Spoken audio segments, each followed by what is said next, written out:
World Economic Forum and the Great Reset.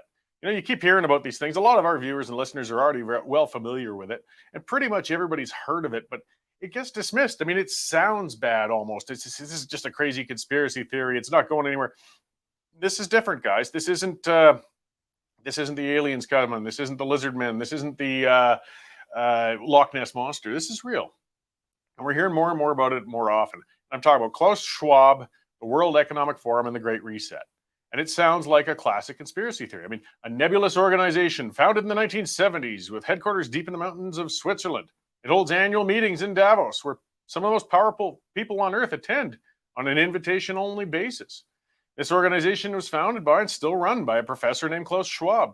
And Schwab makes no bones about wanting to change the entire world, and he's called his plan the Great Reset. The whole premise of the reset is to take advantage of a large world crisis and use it in order to radically change the economic and governance systems around the planet, with an emphasis on moving away from capitalism.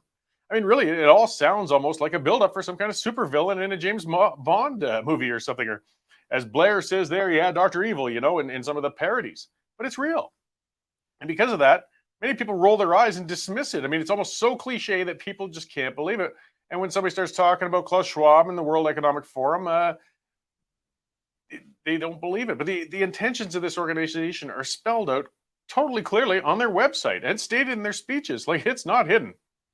We have to be concerned with the motivations of this organization as the people leading our country are taking part in it. Justin Trudeau has been a speaker at World Economic Forum functions, and he's directly stated while speaking to the UN that he views the pandemic as an opportunity for an economic reset. It was direct parroting of the World Economic Forum statements and goals.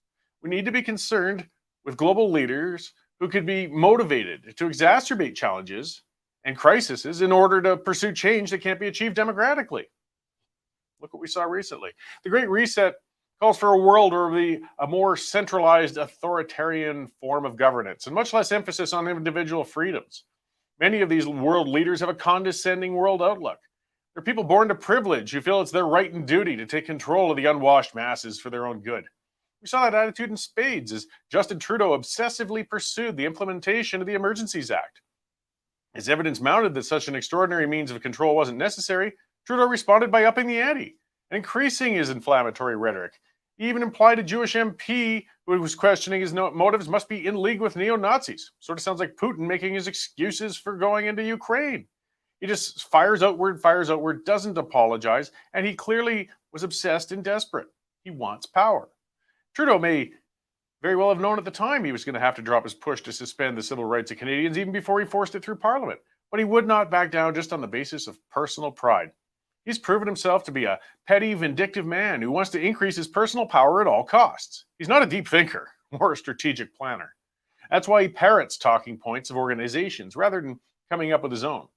The world economic systems may indeed be due for a reform. They certainly aren't perfect. None of them are. But to use a crisis in order to concentrate power into a small cabal of leaders and reset the system into what they envision as being a new, fair, and equitable world, that's not where we need to be going here.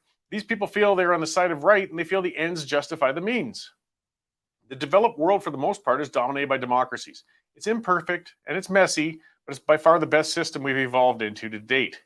Freedoms and democracy are always going to be under threat from the authoritarians. The Great Reset and its adherents are only the latest threat.